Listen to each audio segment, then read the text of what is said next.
It's time to get your morning started with the news you need to know. News update. This is what's trending with DJ and PK. Hashtag NBA.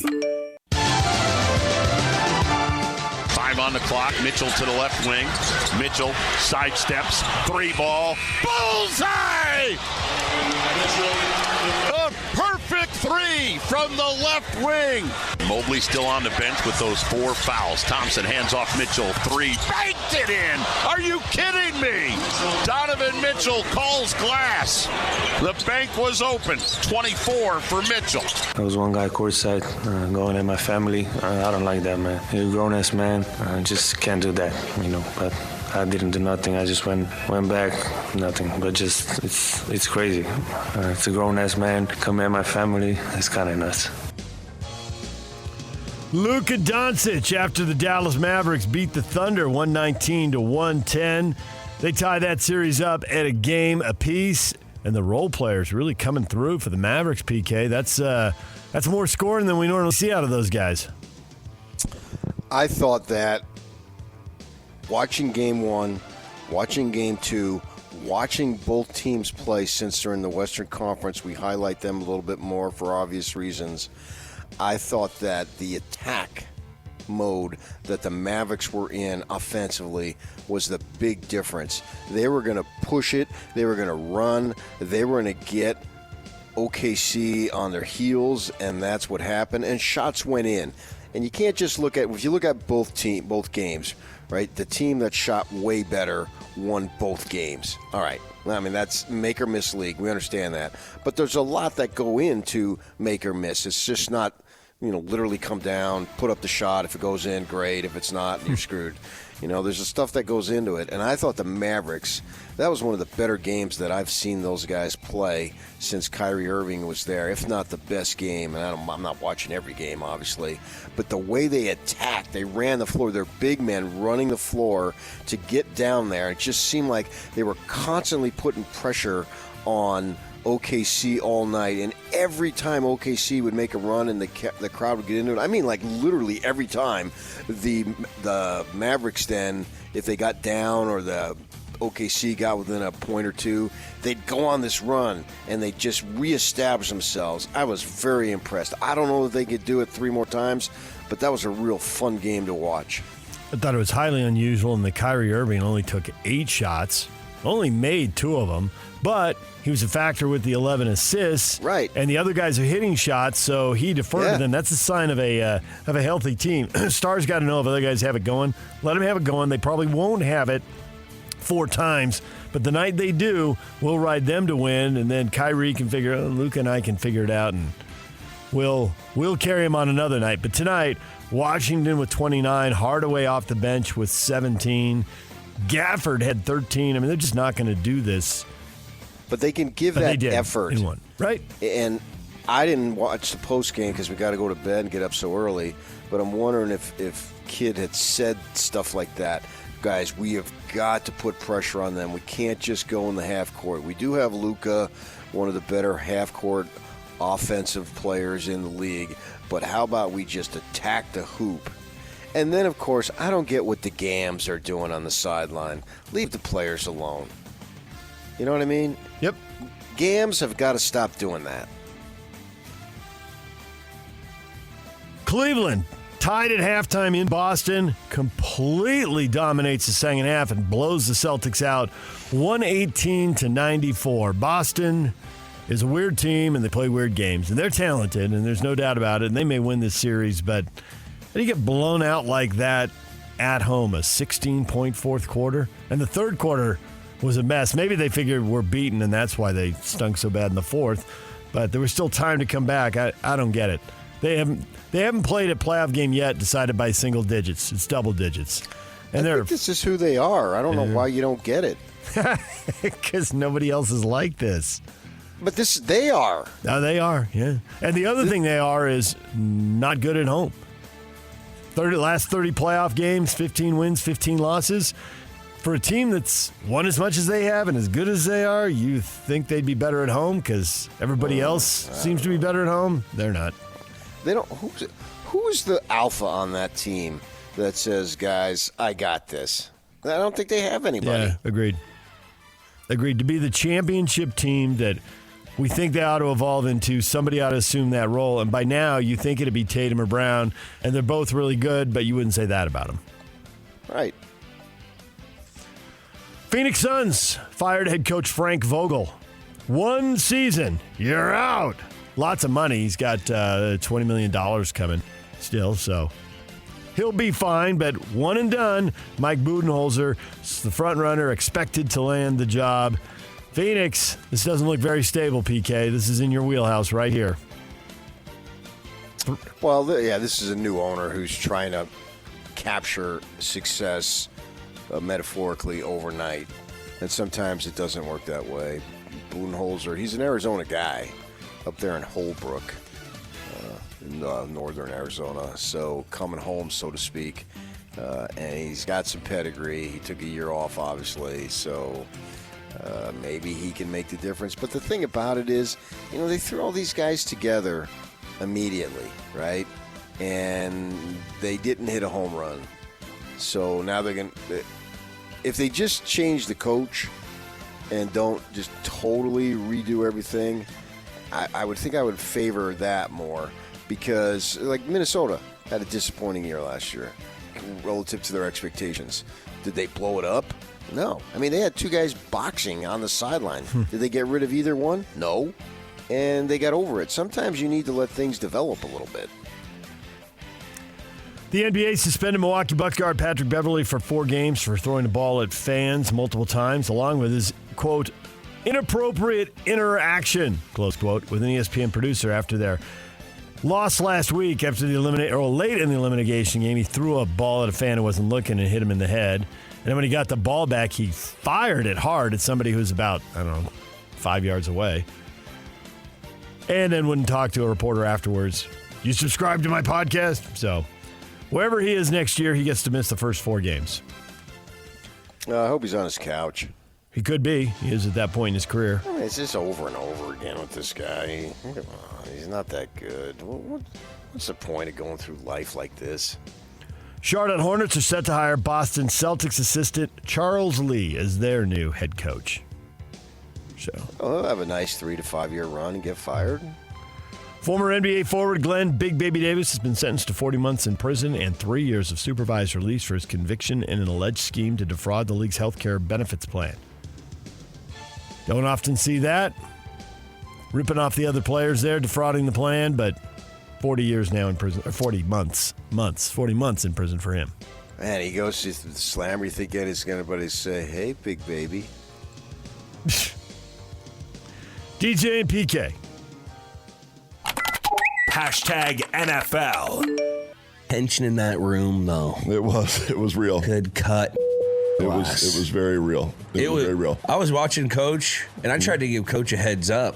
I'm like, I see Kraft walk in. I'm like, yo, Coach. This locker room, like 5-0. He did. Of course, he didn't see it.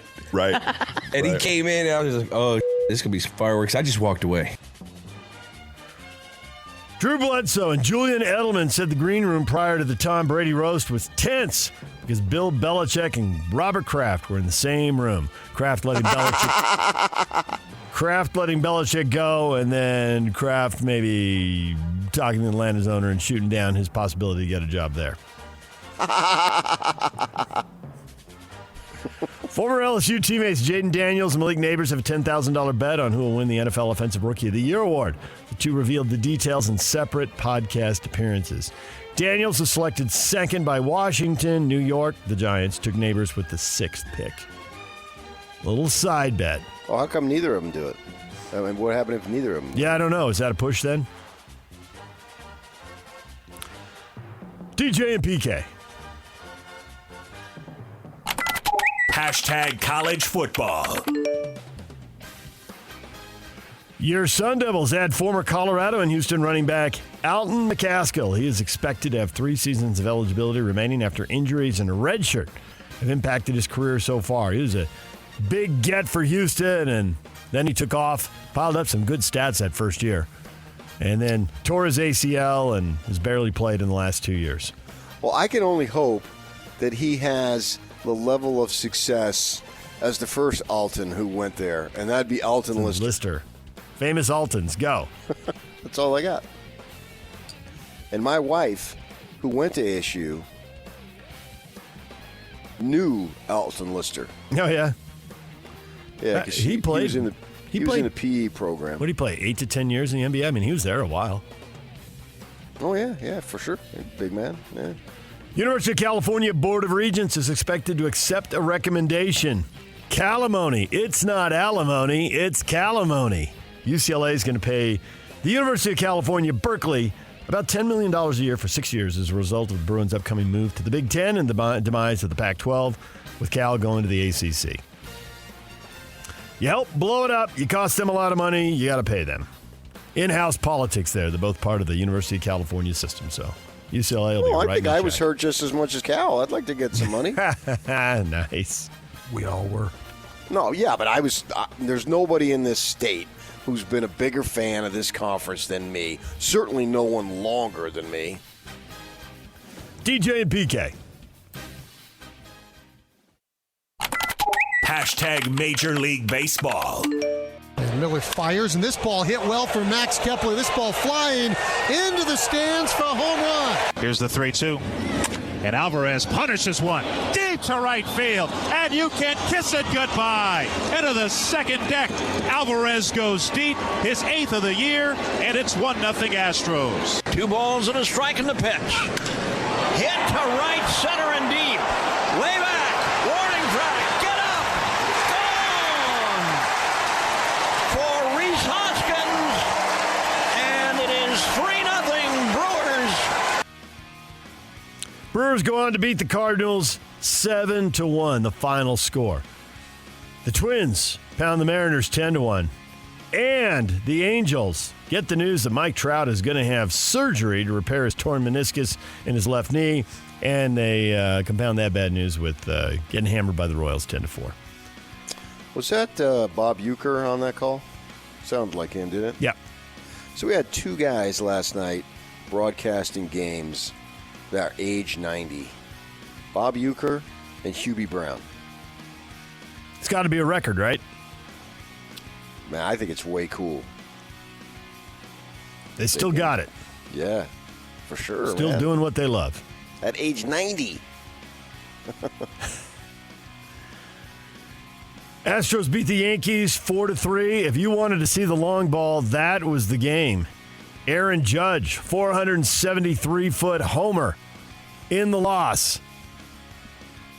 Alvarez and Singleton hit long homers. Singleton's hit the facade of the upper deck. A moonshot.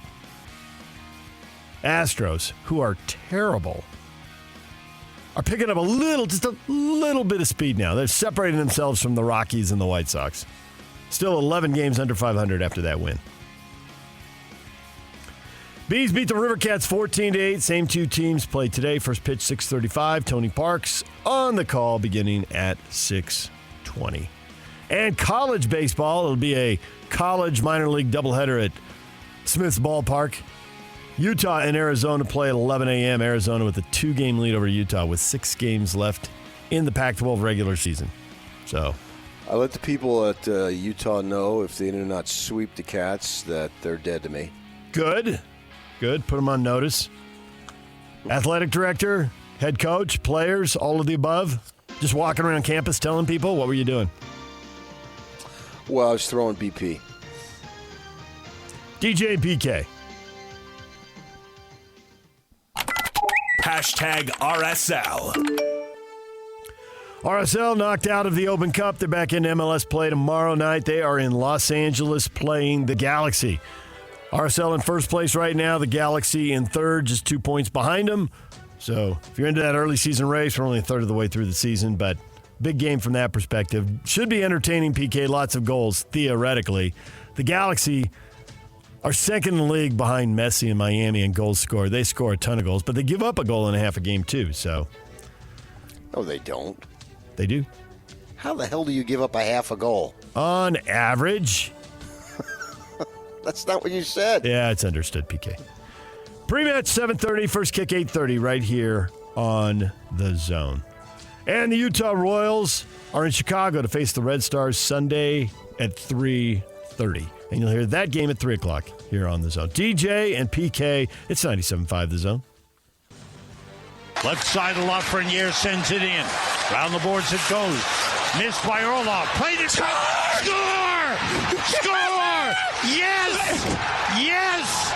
The Rangers win it in overtime and lead the series 3-0. Tanev delivered it behind the net. Comes around to Hintz. He bumps it back. Lindell towards the empty net will score! Esa Lindell from the defensive corner all the way down the ice. And he will send this series back to Denver, tied at 1. NHL. That's the Dallas Stars beating the Colorado Avalanche 5-3. That series is tied at a game apiece. And the New York Rangers may never lose again. Best record in the regular season. They won the President's Trophy, and now they've won 7 straight playoff games. Sweep in the first round. Now they're up 3-0 on Carolina after that overtime 3-2 win. Last time the Rangers did stuff like this, they won it all in 94. That year they started 6-0 in the playoffs and had the best regular season record. So going down that road again. Panthers and Bruins, Oilers and Canucks tonight on TNT. That's your doubleheader at 5 and 8 o'clock. And that's what's trending. They're your headlines. Coming up, question of the day, Dustin Smith, QB Elite, Spanish Fork, high school head coach. He's going to join us at 8 o'clock.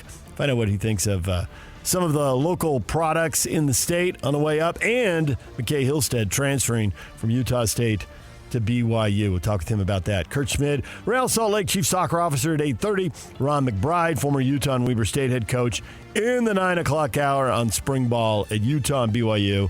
And the concert he's promoting. Ron's doing it all. He'll be in studio at 9. DJ and PK, the question of the day is next.